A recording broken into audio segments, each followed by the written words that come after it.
ഈ രാജ്യത്ത് ദാരിദ്ര്യത്തിന്റെ പ്രശ്നമൊന്നുമില്ല. പ്രശ്നം ഇങ്ങനെയുള്ള തട്ടിപ്പുകാരാ. അത് ഒന്ന് നോക്കുവന്. ഇത്ര ഇൻസൾട്ട് ആയിട്ടും ഇപ്പോഴും മുന്നിൽ തന്നെ നിൽക്കുക. ഇവരുടെ സ്വഭാവം തന്നെ ഇത്. കള്ളന്മാർക്കും തട്ടിപ്പുകാർക്കും എന്ത് ലജ്ജ. കണ്ടില്ലേ നെഞ്ചും വിരിച്ചു നിൽക്കുന്നത്. ഷോപ്പിന്റെ ഓരോ കോണിലും ചർച്ചകൾ തുടങ്ങി. അതേസമയം ചിലർ 10 മിനിറ്റ് കഴിഞ്ഞാൽ എന്താണ് നടക്കാൻ പോകുന്നത് എന്ന് കാത്തിരുന്നു.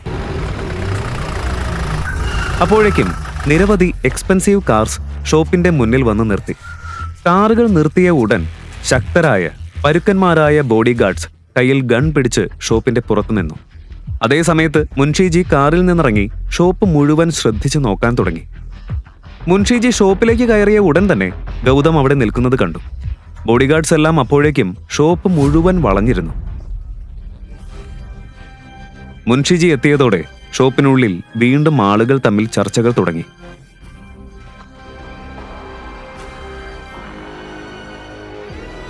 സർ, ഈ ചെറിയ ഷോപ്പിൽ എന്താ ചെയ്യുന്നത്? മുൻഷിജി, ഇയാൾക്ക് എന്റെ സ്റ്റാറ്റസ് കാണണം പോലും. അത് പറഞ്ഞ ഉടൻ ഗൗതം സെയിൽസ്മാന്റെ മുന്നിൽ നിന്ന് അവന്റെ കണ്ണിലേക്ക് നേരെ നോക്കി. ഇത്രയും ബോഡി ഗാർഡ്സിനെ കണ്ടപ്പോൾ സെയിൽസ്മാന്റെ തൊണ്ട വരണ്ടുപോയി. ഹൃദയം വേഗത്തിൽ മിടിക്കാൻ തുടങ്ങി. ഗൗതം തന്റെ യഥാർത്ഥ സത്യം പുറത്തു കൊണ്ടുവരുമോ? ഇപ്പോൾ ഷോപ്പിൽ എന്താണ് നടക്കാൻ പോകുന്നത്? സാറിനോട് ഇങ്ങനെ സംസാരിക്കാൻ ഇത്ര ധൈര്യം നിങ്ങൾക്ക് എവിടെന്നാ കിട്ടിയത്? നിങ്ങൾ ആരുടെ മുന്നിലാണ് നിൽക്കുന്നതെന്നറിയോ? 1 മിനിറ്റ് മതി, വെറും 1 മിനിറ്റ്. നിങ്ങളുടെ ഈ മുഴുവൻ ഷോപ്പും നിങ്ങളെയും വാങ്ങാൻ. മുൻഷിജിയുടെ ഉച്ചത്തിലുള്ള ശബ്ദം കേട്ടപ്പോൾ ഷോപ്പ് കീപ്പർ ഷോപ്പ് ഓണറിനെ നോക്കി. ഓണർ ഇതിനോടകം തന്നെ ഗൗതമിന്റെ സ്റ്റാറ്റസും പവറും തിരിച്ചറിഞ്ഞിരുന്നു. പുറത്തേക്ക് ഒരു സാധാരണ മനുഷ്യനായി തോന്നുന്ന ഗൗതമിന്റെ യഥാർത്ഥ സത്യം മറ്റൊന്നായിരുന്നു. പോയി പണം എടുത്തു വെച്ച ബാഗ് കൊണ്ടുവാ. കുറച്ചു നേരത്തിനുള്ളിൽ ബാഗ് എത്തിച്ചു. ബാഗ് മുഴുവൻ പണം നിറഞ്ഞിരുന്നു. അത് കണ്ടപ്പോൾ എല്ലാവരും അതിശയിച്ച് വായ തുറന്നു നിന്നു.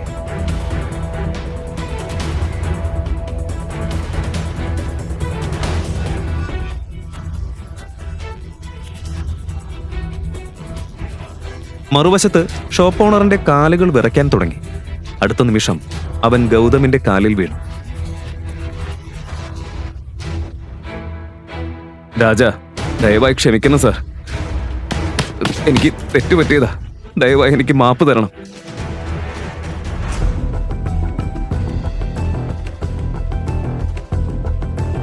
മിസ്റ്റർ സെയിൽസ്മാൻ, ഇനി പറയ്, നിങ്ങൾക്ക് എന്റെ സ്റ്റാറ്റസ് അറിയണ്ടേ? ക്ഷമിക്കണം സാർ, ഞാൻ അറിയാതെ ചെയ്തതാ. ദയവായി ക്ഷമിക്കണം. ശരി, ഇത്തവണ ഞാൻ ക്ഷമിക്കുന്നു. പക്ഷേ ഇനി മുതൽ ആരെയെങ്കിലും നിങ്ങൾ പരിഹസിച്ച നിങ്ങളെ ഞാൻ വെറുതെ വിടുമെന്ന് കരുതരുത്. ഇത് പറഞ്ഞ് ഗൗതം ഗാർഡ്സിനെ നോക്കി സിഗ്നൽ നൽകി. കുറച്ചു മുൻപ് ഗൗതമിനെ പരിഹസിച്ചിരുന്ന ആളുകൾ ഇപ്പോൾ അവനെ വേറൊരു റെസ്പെക്ട് കൊണ്ട് നോക്കുകയായിരുന്നു. ഇപ്പോ എന്റെ വൈഫിന് ഇഷ്ടമായിരുന്ന ആ നെക്ലസ് എടുത്ത് കാണിക്കേ. യെസ്, തീർച്ചയായും. എന്താ ഈ നോക്കി നിൽക്കുന്നേ? അത് വേഗം എടുത്തുകൊണ്ട് വരൂ. ഗൗതം ആ നെക്ലസ് നോക്കി ചെറുതായി ചിരിച്ചു. കുറച്ചു സമയത്തിനുള്ളിൽ തന്നെ അവൻ ഷോപ്പിൽ നിന്ന് നിരവധി എക്സ്പെൻസീവ് ജ്വല്ലറി വാങ്ങി. ഇത് കണ്ടപ്പോൾ ഷോപ്പ് ഓണേഴ്സ് എല്ലാം അത്ഭുതത്തോടെ നിന്നു. ശരി,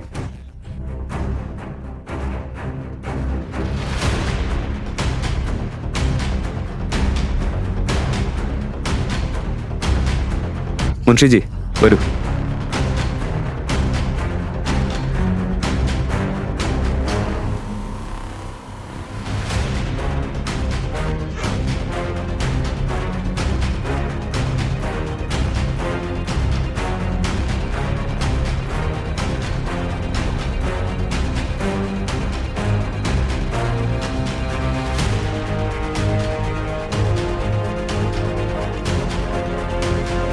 മുൻഷിജി, ഈ ജ്വല്ലറി എല്ലാം നന്നായി പാക്ക് ചെയ്യും. കൂടാതെ കുറച്ച് എക്സ്പെൻസീവ് ഗിഫ്റ്റ് കൂടി ചേർക്ക്. നാളെ അവനിയുടെ കസിന്റെ വെഡിങ് ആണ്. അവൾക്ക് ആരുടെയും മുന്നിൽ നാണം കെടേണ്ടി വരരുത്. അതിനാൽ ഈ ഗിഫ്റ്റ് എല്ലാം അവനിയുടെ പേരിൽ അവിടെ എത്തിച്ചു കൊടുക്കണം. ആ, പിന്നെ ആ ബ്ലൂ കളർ ബോക്സ് സെപ്പറേറ്റ് ആയിട്ട് വെക്കണം. ശരി സർ, അത് ഞാൻ എൻ്റെ കൈകൊണ്ട് തന്നെ അവനിക്ക് ഗിഫ്റ്റ് ചെയ്യും. ശരി സർ, നിങ്ങൾക്ക് ഇഷ്ടമുള്ളതുപോലെ. ചെറിയ വായിൽ വലിയ വാക്ക് പറയുകയല്ല. പക്ഷേ സർ, സത്യങ്ങളൊന്നും അവനോട് പറയാത്തതെന്താ? ഞാൻ പറയും മുൻഷിജി, പക്ഷെ ഇപ്പൊ ശരിയായ സമയമല്ല. സമയം വന്ന ഞാൻ തന്നെ പറയും. അത് ശരിയാ. നിങ്ങളുടെ ഇൻലോസ് നിങ്ങൾ രാഞ്ചൂറിലെ രാത്തോറാണെന്ന് അറിഞ്ഞാൽ അവരൊരിക്കലും നിങ്ങളെ അവനോട് ഡിവോഴ്സ് ചെയ്യാൻ അനുവദിക്കില്ല. ശരി മുൻഷിജി, ഞാൻ പോട്ടെ. ഗൗതം ഒന്നും പറഞ്ഞില്ല. പക്ഷേ മുൻഷിജി പറഞ്ഞ വാക്കുകൾ അവനെ സന്തോഷിപ്പിച്ചില്ലെന്ന് അവന്റെ കണ്ണുകളിൽ നിന്ന് വ്യക്തമായിരുന്നു. എളുപ്പമുള്ള പൂക്കളുടെ വഴിയിൽ അവൻ എന്തുകൊണ്ടാണ് ഈ മുള്ളുകളുള്ള വഴി തിരഞ്ഞെടുത്തതെന്ന് മുൻഷിജിക്ക് മനസ്സിലായില്ല. വെജിറ്റബിൾസ് വാങ്ങി തിരിച്ച് വീട്ടിലെത്തിയപ്പോൾ അവന്റെ മുഖത്തുണ്ടായിരുന്ന സന്തോഷം ഇല്ലാതായി. വീട്ടിൽ ഇതിനോടകം തന്നെ മറ്റൊരു തർക്കം തുടങ്ങിയിരുന്നു. ഗീത ഗൗതമിനെ കാത്തിരിക്കുകയായിരുന്നു. വാ വാ വാ, വരൂ മഹാരാജാവേ. പച്ചക്കറി വാങ്ങാൻ നീ വേറെ രാജ്യത്തേക്കാണോ പോയത്? ഇല്ല, അങ്ങനെയൊന്നുമില്ല. ശരിക്കും ഞാൻ... മിണ്ടാതിരിക്കെ. ഇന്ന് എന്റെ മകള് നീ കാരണം ബാക്കിയുള്ളവരുടെ മുന്നിൽ നാണം കിട്ടും.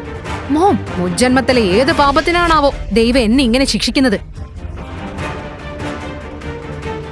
അവനി, ഇപ്പൊ തന്നെ നീ ഇവനെ ഡിവോഴ്സ് ചെയ് പ്ലീസ്. അവനി മോം, വീണ്ടും ഇത് തുടങ്ങണ്ട. ഈ തവണ ഗൗതമിന്റെ തെറ്റല്ല.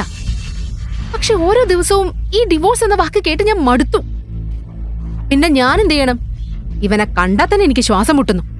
ദൈവമേ, ഒന്ന് ഈ പെൺകുട്ടിക്ക് മനസ്സിലാക്കി കൊടുക്ക്. ഇവക്കിപ്പൊ ഞാൻ പറയുന്നതൊന്നും കേക്കണ്ട. ഇന്നും അവളുടെ പിന്നാലെ എത്രയോ ബോയ്സ് നടക്കാണ്.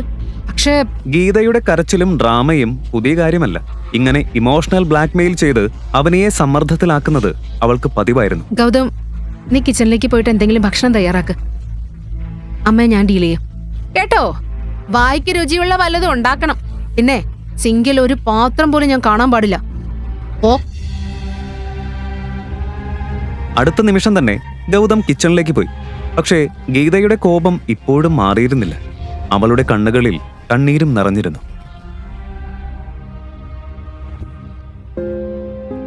മോം, മോം, അമ്മ ഓവർ തിങ്ക് ചെയ്യുന്നതാ. അങ്ങനെ ഒന്നുമില്ല. പ്ലീസ് മോളെ, പ്ലീസ്. ഇനിയും വൈകിട്ടില്ല. പിന്നെ പിന്നെ നീ ഇതിനെ റിഗ്രറ്റ് ചെയ്യും. ഇന്ന് തന്നെ നീ അവനെ ഡിവോഴ്സ് ചെയ്യും. പ്ലീസ് മോളെ. വീണ്ടും അതേ കാര്യ പറയുന്നത്. ഞാനിനി അമ്മ എങ്ങനെയാ പറഞ്ഞ് മനസ്സിലാക്കണ്ടേ? നിങ്ങൾ എത്ര പറഞ്ഞാലും ഞാൻ ഒരിക്കലും ഗൗതമനെ ഡിവോഴ്സ് ചെയ്യില്ല. ഇത് ഫൈനലാ. മോളെ, ദയവായി ഇത് മനസ്സിലാക്ക്. Avani, Avani.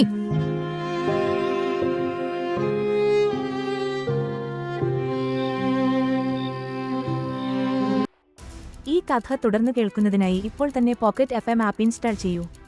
Link in description.